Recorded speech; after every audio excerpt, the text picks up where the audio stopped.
Hi everyone, welcome back to my series where I am reading my book, Ticking My Way Through Life, to my viewers at home. If you were with me last time, we read chapter 6 where I tried my best to explain what a tick feels like. So today we're going to go ahead and get started with chapter 7. Chapter 7, Ticking My Way Through School. Most of the time, concentrating on what was in front of me is what got me through the day. But when the bad days found me, concentrating on anything in front of me or whatever the teacher was saying was almost impossible. I dealt with this every day throughout my education, not knowing what kind of day I was going to have or what kind of 40-minute struggle it was going to be. I could go through one class with zero issues and then in the next feel uncomfortable or get triggered and tick uncontrollably. I remember the bad days vividly. It felt like everything around me kept moving on while I was sitting there struggling internally and no one could see it, no one understood it, and no one could make it stop, least of all me. Those were the days where I doubted myself, where I pleaded with myself just to make it through without causing disruption or without anyone else staring at me as I flicked my head back as discreetly as possible. And trust me, that tick was never actually discreet. I hope that even if the ticks fired up, maybe my teachers would be understanding and let me do what I needed to do to calm myself down. For the most part, that was the case. And because teachers didn't know what Tourette Syndrome really was or how to handle it, they pretty much let me do what I needed to do. Although the empathy was there for the most part, it didn't take away from my inability to focus in the classroom while I was fighting a battle no one knew anything about. I constantly felt like I was living in a world where I had to hide a part of me, the biggest part of me, just to make everyone else feel comfortable. I remember walking into class and sitting in the tan desk with the red or blue chair connected to it. I can see my colored notebook sitting on top of the desk with my color-coordinated folder and book cover, because everything had to match to be perfect. I put the books I don't need in the basket under my seat and wait to see what the next 40 minutes has in store for me. I open my notebook and see this empty blue line staring back at me. I put my pencil on the paper. The ticks start instantly.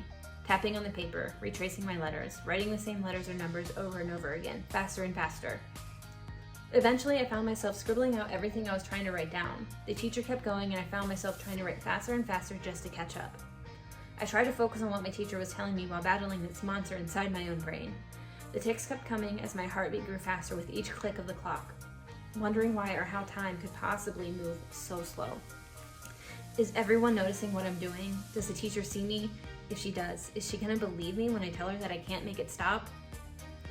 Retaining anything the teacher said to me was nearly a dream on those days. On those bad days, I had no choice but to give in. Those were the days where it killed me to admit, even as a child, that sometimes it was just too much. Normally I don't suppress my tics around other people, especially now that I'm older, but I don't think there's a person out there with Tourette Syndrome who hasn't gotten at least a little self-conscious about what the people around them are thinking when it happens. The classroom was probably the biggest struggle for my battle of whether or not to let my tics out or if I should try and suppress them for as long as possible. I knew what kind of evening would be in store for me after a day of suppression, but as a child who was afraid of getting bullied for something out of my control, it was hard to decide which option was worse. Allow myself to possibly get teased by those around me, or mask and try to hide the tics, which would lead to an evening of nothing but nonstop movement until I closed my eyes. I glanced up at the students in the room, some engaged in the lesson, others writing notes to their friends, some sleeping, and others trying to get on their phones without the teacher noticing. Sometimes I grew envious of those around me sitting in the classroom, having complete control over what their body was doing. How did that feel? What was it like to always know what's coming next? I wondered, thinking that I must be the only one feeling so anxious and embarrassed just by sitting in a room. Why did I have to try and be considerate of how other people felt when no one wanted to try and understand and be considerate of how hard it was for me? All those times of attempting to suppress my tics were all for them and they had no idea. Because sometimes it was just easier to not have to explain myself to everyone around me, especially in the moment. Sometimes it was just easier to deal with the consequences later. The trade-off was, if I successfully hid my tics, they would find their way out of me in the next class, the hallway, the ride home, and or at night. I could suppress them and win the battle, but that didn't mean I won the war. Thankfully, I had a pretty great school system where my peers were generally as understanding as they could be with something they knew nothing about. But that doesn't mean it wasn't hard. I grew up with a statistic showing that because I had Tourette Syndrome, school was going to be difficult for me. Parents are often told to not expect their child to do well in school or to not expect them to be honor students. The statistics weren't lying when they said it would be hard. It was near impossible to concentrate on some days. But lucky for me, I never liked being told what I was and wasn't capable of. I was determined to show everyone that this disorder that took control over so much of my life wasn't going to take over my education too. I worked so hard and I tried to go above and beyond in everything that I did. I was a perfectionist at the core, and it was my blessing and my curse. The blessing allowed me to be an honor student almost my entire life, and the curse made it difficult to forgive myself during the times I missed the honor roll just by one class. Sometimes thinking about this bad day in school can still make me tear up and can even trigger me to take in some in the same way if I think about it too much.